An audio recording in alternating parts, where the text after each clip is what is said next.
Good morning, friends. This morning quote is just a phrase.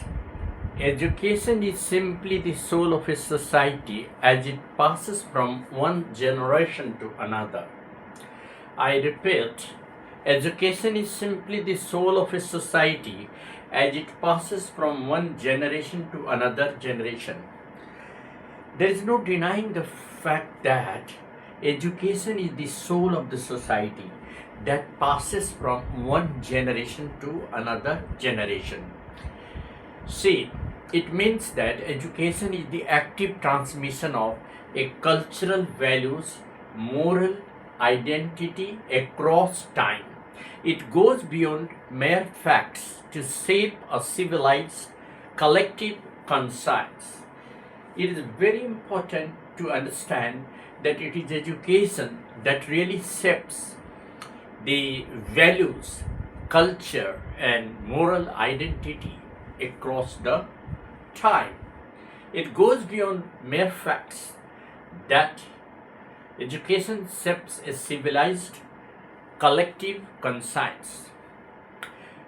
Understanding this quote involves exploring several vital components of how education sustains a community. The first and foremost thing regarding the education's value is that it is having cultural heritage. Schools and educators do not just teach math, science, English, and other subjects. They also pass down the shared history, traditions, stories, and belief that define who a people are. It is the process by which civilization ensures its identity and survives. So, in order to sustain the cultural and moral values of the society, it is important to strengthen the foundation of education of the society. The second most important component of education is ethical and moral compass. Education actively molds the conscience of the next generation. Education actively molds the conscience of the next generation. It instills empathy, a sense of justice, and the critical thinking skills needed to reject falsehoods and improve the community. So, the development of the community and as a whole the nation depends entirely on the foundation of education. The fourth important core values of education is that it is the living core. Referring to it as a soul suggests that a society is an organic living entity rather than just a collection of law and infrastructure. Without this transmission, a society suffers from historical unawareness. Therefore, friends, education can make the soul of the community. It can work as the soul of the community. A society is entirely an organic body, living entity, rather than just a collection of laws and infrastructure. Without this transmission, society suffers from historical unawareness. So, the first one was culture and inheritance. The second one was moral and ethical compass. The third one is the living core. The fourth one is shaping the future. Education shapes the future of the nation. Ultimately, how we educate today determine the values, innovations, and social cohesion of the nation tomorrow. What we are teaching, what we are imparting, what we are giving to the new generation today ultimately will build the future of tomorrow of the nation. So, what we are educating today determines the values of innovation, exploration, and experimentation, such and it is a cohesion of the nation that is going to be tomorrow. So, if you really want to build the community which is culturally strengthened, socially and morally high, and which also becomes a core organic body of this entity of the society, then you will have to strengthen the foundation of education. It is education that brings about a drastic change in the perception of the people, the working of the people, and altogether the understanding of the people. The schools and educators do not just teach, you know, subjects; they also pass down this and share the history, traditions, culture, stories, belief, and they define who a people are. It is the process by which civilization ensures its identity and survives.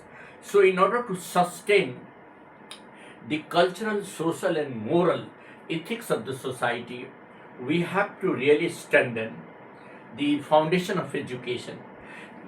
But the irony is that we sometimes, you know, make education a secondary affair of the nation. Whereas in many of the countries, education is the primary affair, primary work of the nation. It is the soul of the nation. Contrary to India, in Japan, in China, in other countries, that they are also developing countries, the education has been given the primary, faculty, primary department, and it is given the highest share of the fund, highest share of the, you know, uh, budget every year. So India should also, allocate some more funds for the development of education, particularly the elementary education. The primary education in India is the most, neglected one.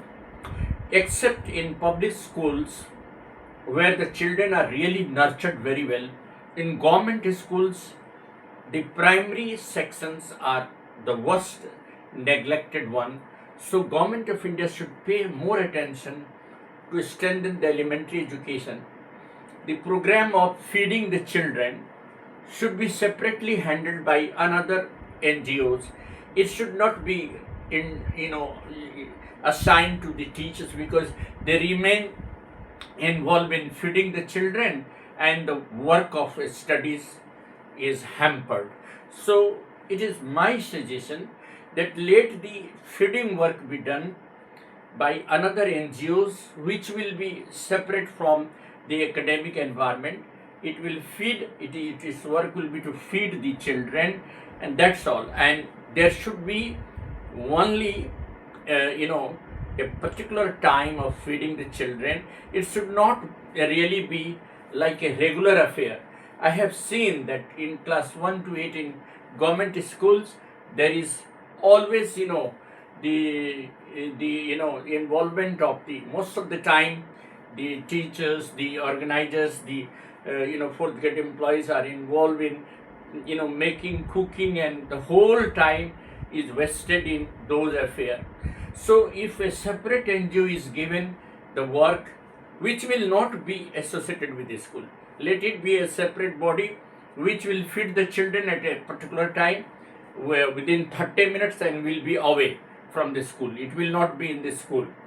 So the children, the primary section, need to be strengthened, because it is very important for the government schools to be model schools. They are the most neglected, part. The elementary education has been neglected by the government, and the result is that the secondary and higher secondary education has also become weak. So the government has to pay attention on those government schools, particularly the primary and upper primary section and the middle sections, where teaching is very less. Educationists are overburdened with the work of feeding the children the whole day, and then the work, the class is completely out of shadow. So the fact is that we have to really strengthen the elementary education, which is the soul of our community. Secondly, for higher education, research oriented studies at plus 2 level is incorporated. It is my advice that let there be some research, some labs in each and every school to conduct research, particularly by the sciences student at 11 and class 12 level, and that will be project oriented. If they prepare a project at secondary and higher secondary level, that will certainly give us a sign that our scientific research will be more stronger, and it will further be enhanced when they enter into technical colleges. So it will be my sincere advice to the government to particularly establish a lab, not a practical lab that is generally in every school, research lab, where the infrastructure should be so well built that we can allow the children to conduct their research on any particular project, on any particular innovation, and carry out this research till they complete their plus 2 schooling. And if they find out and innovate something new, it is to be shared to those technical colleges and shared to the Department of Research and Development, so that our research faculty will be more strengthened and children will have curiosity to go for scientific research rather than having rote memory. And that is what I feel. So education is the soul of the society, which passes information from generation to generation. It is not simply one branch of our life, it is the life itself. Education is not preparation of life, it is the life itself. Thank you. Have a nice morning.